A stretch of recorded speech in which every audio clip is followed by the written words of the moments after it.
성탄절, 예수께서 오신 날을 기념하는 그런 날입니다. 정확하게 언제인지 잘 모르지만은 우리는 이 날을 주님이 오신 날이다 하고 생각하고 축하합니다. 그러나 그런 축하는 우리가 크리스마스 카드를 보내고 또는 선물을 주고받고 하는 그것으로 전부 다가 아닙니다. 실제로 성탄절에 우리가 꼭 기억해야 할 일들이 있고 말씀이 있는데 우리는 그건 잊어버리고 우리끼리 즐기고 우리끼리 그냥 함께 하면서 메리 크리스마스 하고 우리가 시간을 지납니다. 그러면서 저는 안타깝게 생각하면서 여러분들에게 우리가 확실히 알아야 할 사실이 있다. 여러분이 이미 알고 계신지 모르겠습니다만은 또 알고 계시겠죠. 그러나 확실하게 우리가 다시 한번 마음에 새겨야 되겠다. 그것이 바로 성탄절에 하나님께서 우리에게 주신 메시지가 아닐까 생각을 하면서 여러분에게 두 가지의 말씀을 드리려고 합니다. 첫째로는 뭐냐면 예수님께서 오심과 가심에 대해서 우리가 확실히 알아야 한다는 사실입니다. 오늘 여러분들이 읽으신 이 말씀 가운데 14절 말씀이 굉장히 우리에게 중요한 말씀입니다. 나는 내가 어디서 오며 어디로 가는 것을 알미언이와 그만합니다. 나는 내가 어디서 왔어 어디로 가는 것을 안다고 말합니다. 그런데 우리는 그냥 예수님이 이 땅에 오셨다, 그리고 우리 죄를 속하러 오셨다, 그렇게만 생각하지만은 실제로 여러분들이 종종 이 말씀을 새겨주시면 좋겠습니다. 예수님께서 하신 말씀, 나는 내가 어디서 오며 어디로 가는 것을 안다. 제가 뒤에서 말씀을 드리겠지만 우리는 어디서 와서 어디로 가는지를 아는가 하는 이 말씀도 드리고 싶은 겁니다. 예수님께서 이 땅에 오셨을 때 우리가 전체적으로 한 세 가지 이야기할 수 있습니다. 그건 뭐냐면 예수님이 오신 것은 바로 우리의 죄를 구속하기 위해서 이 땅에 오셨다. 그리고 두 번째로 예수님께서 이 땅에 오신 것은 그의 말씀을 전하시는데 그 말씀은 바로 구원받은 하나님의 백성이 어떻게 살아야 하느냐, 그것을 나타내시려고 이 땅에 오셨다는 사실입니다. 그리고 세 번째로 예수님께서 이 땅에서 최종적으로 십자가를 지신 것은 우리의 죄를 속하시기 위해서 십자가를 지셨고 부활하심으로 그것을 입증하셨다. 우리의 죄가 완전히 사해진 것을 입증하셨다. 그것이 바로 전체적으로 예수님의 일생에 대해서 나누는 말씀입니다. 그러나 가장 중요한 것, 여러분에게 좀 짚고 넘어가야 될 것이 있습니다. 바로 성탄절에 기억해야 될 것, 확실히 알아야 할 것은 예수께서 이 땅에 오신 것이 바로 우리의 죄를 위해서 인간의 몸을 입고 오셨다는 사실입니다. 그런데 사람들은 또 2000년의 기독교 역사 속에서 예수를 그렇게 인정하지 아니하는 사람들이 많았습니다. 어떤 사람은 예수 그리스도를 사생아라고 이야기하는 사람도 있습니다. 또 어떤 사람은 예수 그리스도를 자기가 그리스도인 양 자청하는 종교 지도자, 또 나쁜 말로 말하면 정신병자, 그렇게 매도하는 사람도 있습니다. 그러나 실제로 예수 그리스도는 하나님이시고 그분이 이 땅에 오셔서 우리의 죄를 속하기 위해서 인간의 몸을 입고 오셨다는 사실입니다. 여러분이 아시는 것처럼 마태복음 1장 21절 보면 이 말씀을 합니다. 그가 자기의 백성을 그의 죄에서 구속하기 위해서 이 땅에 오셨다. 자기 백성을 건지시기 위해서 이 땅에 오셨다는 겁니다. 오늘 우리가 하나님의 백성일지인데 우리는 기억해야 합니다. 그가 나의 죄를 위해서 이 땅에 오셨더라는 사실입니다. 다른 어떤 것으로도 이야기할 필요가 없습니다. 그가 이 땅에 오신 것은 우리의 죄를 속하시기 위해서 아니라 나의 죄를 속하시기 위해서. 예수님의 이 말씀 가운데 여러분들이 기억하실 게 있습니다. 저는 안타깝게 생각을 하며 제 자신에게도 질문을 하는 겁니다. 나는 내가 어디서 오며 어디로 가는 것을 알미언이와 너희는 모른다는 거죠. 그 너희는 바리새인만 이야기하는 게 아닙니다. 유대인만 이야기하는 게 아닙니다. 우리도 역시 예수 그리스도께서 어디서 오셨느냐, 혹시 제가 조금 전에 말씀을 드린 것처럼 그냥 유대인의 종교 지도자, 백성들 마음대로 이끌고 가던 그런 선동자, 그렇게만 생각하고 있다면 우리는 예수를 잘못 알고 있는 것이고 성탄절을 100번 지켜봐야 필요 없다는 사실입니다. 오히려 죄를 범하는 것밖에 없지요. 여러분들이 아실는지 모릅니다만 우리는 달나라에 대한 향수가 있습니다. 달나라에는 떡방아도 찍고 개수나무도 있고 그렇게 생각하고, 암스트롱이 달나라에서 걸어보고 움직였다 할 때 야 대단하다 대단하다고 우리 놀랬습니다. 그런데 요즘은 달나라 갔다 왔다 그러고 뭐 화성을 탐사했다 해도 심드렁합니다. 뭐 갔다 오는 거지. 그렇지만은 실제로 과학자들이나 또는 여러분 아시는 것처럼 나사, 미국 항공우주국이나 우주본부에서는요 굉장히 긴장합니다. 그냥 우주선 띄웠다가 갔다 왔다 그게 아니에요. 실제로 굉장히 위험한 거거든요. 띄울 때보다도 돌아올 때가 더 위험하다는 겁니다. 왜냐하면 우주선이 이 대기권으로 들어올 때에, 지구를 둘러싸고 있는 대기권을 들어올 때에, 그때 이 우주선이 대기권과 부닥칠 때에 생기는 열이 1100도라는 겁니다. 1100도예요. 뭐 안 당해봐서 모르죠. 뭐 그 1100도인데 잘못하면 우주선이 타버립니다. 그리고 우주인도 그대로 다 죽습니다. 그렇기 때문에 여러분들은 모르지만 우주선을 만들 때에 날개와 그 동체에다 타일을, 방열 타일을 다 붙여놓습니다. 그래서 우주선을 띄웠다가 돌아올 때에 그 1100도와 부닥칠 때에 타지 않도록 방열 타일을 붙이는데, 때로는 그 방열 타일이 몇 개 떨어질 때마다 긴장을 하는 거죠. 그래서 들어오는 겁니다. 안전하게. 제가 왜 이 말씀을 드리냐면 예수께서 이 땅에 오실 때 하나님이 죄악된 세상에 들어올 때 굉장히 힘든 거예요. 그냥 태어나면 안 됩니까? 그게 아닙니다. 죄인된 인간의 몸을 입는다는 자체가 굉장히 위험한 일이고 힘든 일이죠. 그렇기 때문에 하나님께서 마치 방열 타일을 붙이는 것처럼 하나님이 인간의 몸을 입고서라야 지구상에 들어올 수 있었더란 그 이야기입니다. 인간의 몸을 입으셨기 때문에. 그때 그가 태어나실 때 마구간에 태어나냐 이게 중요한 게 아니에요. 먼저는 인간의 몸을 입고 태어나셨다는 것. 오늘 새벽에 새벽 기도하면서 제가 그 말씀을 드렸습니다. 아주 오래전에 어떤 목사님이 설교하시는 가운데 이런 말씀을 했습니다. 그것이 적절한 비유가 될는지는 모르겠습니다만은, 여러분들을 향해서 누군가가 당신이 33년 동안 사는데 구더기가 되어서 똥통에 살다가 돌아오라. 그러면 과연 들어갈 사람이 누가 있겠냐는 거죠. 다른 생각 아무것도 안 하고 구더기로서만 33년을 똥통 속에 살아라. 아무도 감당할 사람 없습니다. 나도 사람인데 인간이 되어가지고 뭐 좀 엔조이하고 살아야지. 그게 사람의 마음 안에 있습니까? 그러지 못한데 하나님이신 예수 그리스도는 인간의 몸을 입고 이 땅에 오셨더란 사실입니다. 그렇기 때문에 우리가 확실히 알아야 할 것은 예수님이 누구시냐? 그는 하나님에게서 보내심을 받아서 이 땅에 오신 분이라는 것을 기억하시기를 바랍니다. 그러면서 예수님의 가심을 알아야 됩니다. 예수님은 이 땅에 오셔서 늘 하신 말씀이 크게 두 가지가 있습니다. 하나는 뭐냐면 나는 아버지의 뜻을 행하려 왔다. 아버지의 뜻.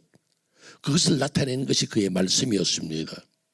또 하나 더 있습니다. 그건 바로 뭐냐면 나는 십자가를 져야한다. 예수님이 내다보실 때에 뭐 내다보시는 것이 아니라 예수님 아시죠? 예수님이 십자가의 고통이 얼마나 어렵다는 걸 압니다. 오죽하면 마지막 순간 겟세마네 동산에서까지도 아버지 이 잔을 내게서 옮기시옵소서. 나 이거 십자가 지는 건 너무너무 힘듭니다고 고백할 정도인데 끝내는 그 십자가를 지셨습니다. 왜요? 우리가 알지 못하는 하나님의 사랑, 그것 때문에 우리를 위해서 십자가에 죽으셨다는 사실. 그럼 우리가 알아야 됩니다. 바리새인과 유대인들은 모른다 할지라도 너희는 알아야 된다는 거죠. 그래서 이사야 선지자는 이사야서 53장 5절에서 말합니다. 그가 찔림은 우리의 허물을 인하며 그가 상함은 우리의 죄악을 인함이라. 그런데 사실은 저는 여러분들에게 이사야 선지자는 인류의 죄를 위해서 이렇게 우리란 단어를 썼습니다. 그러나 저는 여러분들이 때로는 기도할 때 그렇게 기도 한번 해보시면 좋겠다 생각합니다.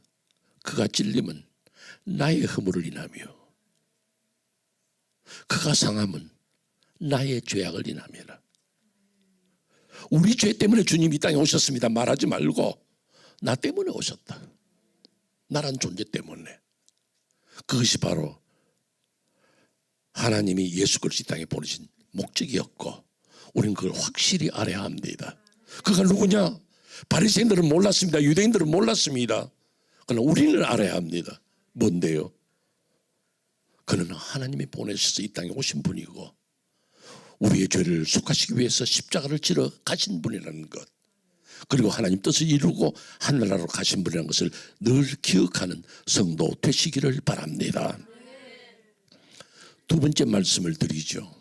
두 번째 말씀은 확실히 알아야 할 거 있어요.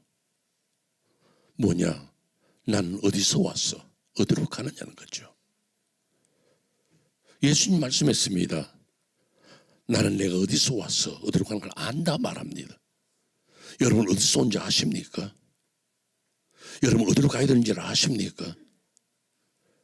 우리는 이 땅에 태어났을 때에 내가 태어난 사실에 대해서 때로는 괴로울 때가 있습니다. 어쩌면 상대적이겠죠. 왜 나는 이렇게 가난한 집에서 태어났지? 우리 아버지는 왜 그렇게 좀 이렇게 멋진 집안에, 좋은 집안에 태어나가지고 말이야. 나도 그 따라서 좀 잘 살고 편하고 왕가에서 태어나든지 귀족집에서 태어나든지 좀 그랬으면 얼마나 좋았을까. 이게 뭐냐 이거죠.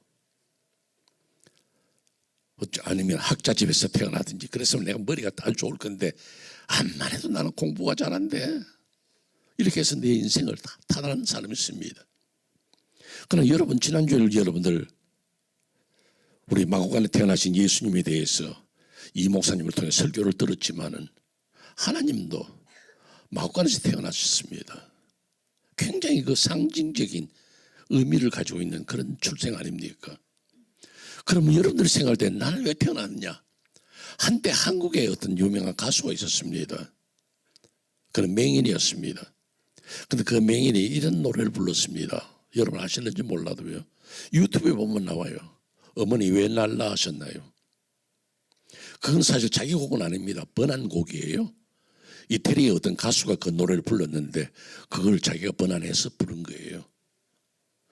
그런데 그 제목이 굉장히 우리로 하여금 마음을 상하게 합니다.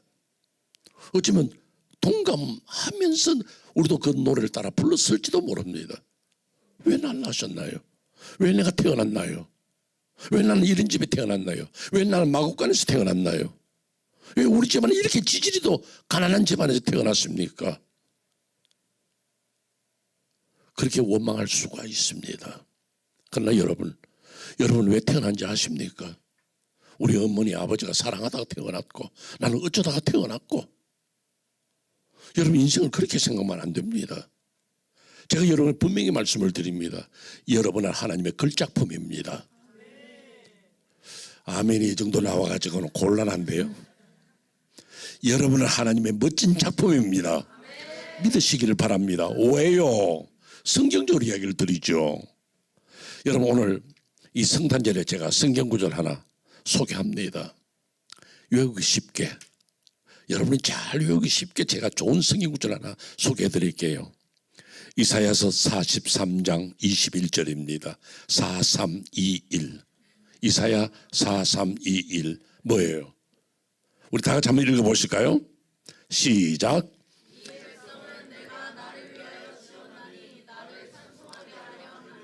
이 백성은 여러분은 나를 위하여서 만들었다는 거죠. 하나님의 작품입니다, 여러분. 하나님이 나를 어디에 심었느냐가 문제가 아니고 먼저는 하나님의 작품이고 하나님이 여러분을 이 땅에 내려보내셨으니 할렐루야 감사하다. 그러므로 여러분 확실히 알아야 할 사실은 뭐냐? 나는 어디서 왔느냐? 하나님의 작품으로 이 땅에 내려졌다는 것입니다.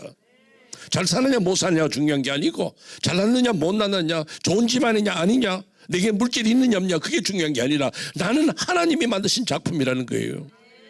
예수님도 마구간에 나셨는데 우리라고 해서 좋은 자리에만 태어나야 할 이유가 없습니다. 그럼 우리는 어디서 왔느냐? 하나님이 나를 보내셨다는 거죠. 그러면 중요한 것은 뭐 나는 어디로 가야 되느냐? 뭘 해야 되느냐? 무엇이 나의 삶의 목표냐는 거죠. 아까 말씀드렸지만 예수님은 나는 하나님의 의를 이루기 위해서 하나님 뜻을 나타내기 위해서 이 땅에 왔다. 그렇다면 우리도 역시 우리의 삶의 목표가 있습니다. 바로 뭡니까? 하나님을 찬송하기 위해서. 하나님 찬송하기 위해서. 예수님이 태어나실 때도 동방의 박사들이나 목자들이 와서 주를 찬송하고 천사들도 주의 나심을 찬송하였습니다. 그렇다면 오늘 우리도 내 인생에 대해서 찬송해야 합니다. 아, 나는 하나님의 작품이고 하나님의 글작품이고 하나님의 멋진 작품이다. 나를 이렇게 이쁘게 아름답게 귀하게 태어나게 해주신 거 감사하다. 집안이 어떻든지 난 하나님의 작품인데 나는 어떻게 발전시켜 갈까? 내 삶의 목표 뭡니까? 하나님을 찬송하는 것. 내 입술로 찬송하고 내 물질로 찬송하고 내 가진 것으로 찬송하고 일생을 나는 주를 찬송하며 살리라. 오늘 새벽에 나누는 말씀 시편 113편의 말씀이 바로 그거예요. 가장 높은 곳에 계신 분이 낮은 데 오셨다. 주를 찬송하자. 할렐루야 여호와를 찬송할지로다. 1절부터 이야기하는 거예요. 찬송의 삶. 이것이 성도의 자세입니다. 오늘 새벽에 안 나오신 분들이 다 여러분이기 때문에 새벽 설교 다시 한번 할게요. 여러분 제가 새벽에 드린 말씀 감사와 찬송이었습니다. 그 시편 113편이에요. 근데 그 감사와 찬송 우리는 조건적입니다. 어떤 것이 잘 됐으면 감사하다 감사하다 팔짝팔짝 뜁니다. 누가 나에게 잘해주면 고맙다 감사하다는 게 나옵니다. 그러나 그것이 없으면 우리는 원망과 불평이 나오기 시작하죠. 그러나 그것은 신앙생활이 아니라는 겁니다. 성경이 범사에 감사라 하셨음에도 불구하고 우리는 그 감사가 없거든요. 그래서 제가 오늘 새벽에 아주 재미난 이야기를 하나 했습니다. 오늘 통역하시는 분이 좀 힘들 거예요. 여러분 왜냐하면 이게 원고에 없는 이야기였거든. 새벽 설교 이야기예요. 아주 미국의 유명한 목사님 제가 그분의 성함을 제가 잊어버렸어요. 아주 유명한 설교자인데 한 교회에 설교 부탁을 받았어요. 그래서 이제 날짜가 다 돼가니까 그 교회에다 전화를 했습니다. 세크레터리 되는 분이 전화를 받았어요. 내가 아무개 목사인데 이번 주일 내가 설교를 맡았기 때문에 설교 본문과 제목을 드립니다. 그러면서 성경 본문을 이야기하고 제목 드렸습니다. 제목이 뭐냐? The Lord is my shepherd. 여호와는 나의 목자시니 하니까 그 세크레터리가 그게 답니까? 그래요. 그래서 목사님이 That is enough. 그냥 그게 답니다. 그것만 해도 충분합니다. 그랬어. 그리고는 이제 주일날 교회를 갔습니다. 가서 주보를 보니까 순서지를 보니까 목사님의 설교 본문은 그대로인데 제목이 뭐라 되어 있느냐? The Lord is my shepherd. That is enough. 여호와는 나의 목자시니 그것만 해도 족합니다. 저는 그 제목이 너무너무 감동적인 거예요. 우리는 어떤 조건을 봐가면서 감사합니다. 범사에 감사합니다. 입만 하지만은 주님께서 함께 계신 그것만을 해도 나는 족합니다. That is enough. 여러분들 하나님 앞에서 태어났고 하나님 안에서 살아가는 것 그것만 해도 나는 감사합니다. 감사합니다. 남들이 뭘 가졌는데 나는 없어요. 그러나 나는 주님이 함께 하시니 감사하죠. 하나님 감사합니다. 이런 감사가 내 가슴 밑바닥에 있어야 되는 거예요. 그럼 자연적으로 뭡니까? 주님을 찬송하는 것. 하나님을 향해 영광 돌리는 입술에 찬양이 나오기 시작하는 겁니다. 이것은 멕시코에서 나온 전래된 이야기입니다. 한 주일학교 학생이 선생님에게서 이야기를 들었습니다. 크리스마스 이브 때 너희들이 가지고 올 수 있는 작은 선물을 주님 앞에 갖다 드려보자. 그렇게 이야기를 들었습니다. 그래서 그 아이도 크리스마스 이브 날 우리 예배 드릴 때 뭘 가져갈까 생각하는데 너무너무 가난한 집의 아이이기 때문에 가져갈 게 없어요. 그래서 빈손으로 교회를 향해서 탈레탈레 가는데 길거리에 보니까 잡초가 하나 있는데 그래도 자기 눈에는 그래도 괜찮아, 난 이거라도 드려야 되겠다 싶어 그 잡초를 뜯어서 교회로 가지고 갔습니다. 교회 가져가서 선생님이 다 너희들이 가지고 온 선물 다 내놓아라 그러는데 이 아이는 그 잡초를 그 앞에다 내다 놓았습니다. 놀라운 것은요, 그 잡초를 예수님이 누워있는 그 말구이 같은 그 앞에 통 앞에다 놓는데 갑자기 거기에 초록색으로 이파리들이 퍼지기 시작합니다.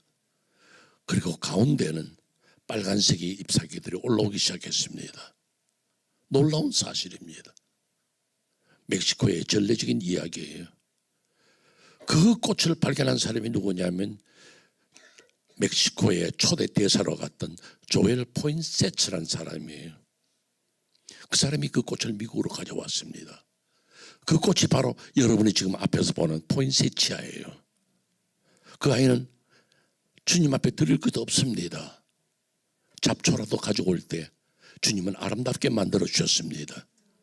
여러분들이 가지고 있는 것이 많다고 해서 주님 앞에 드려 주님이 기뻐하시는 것 아닙니다.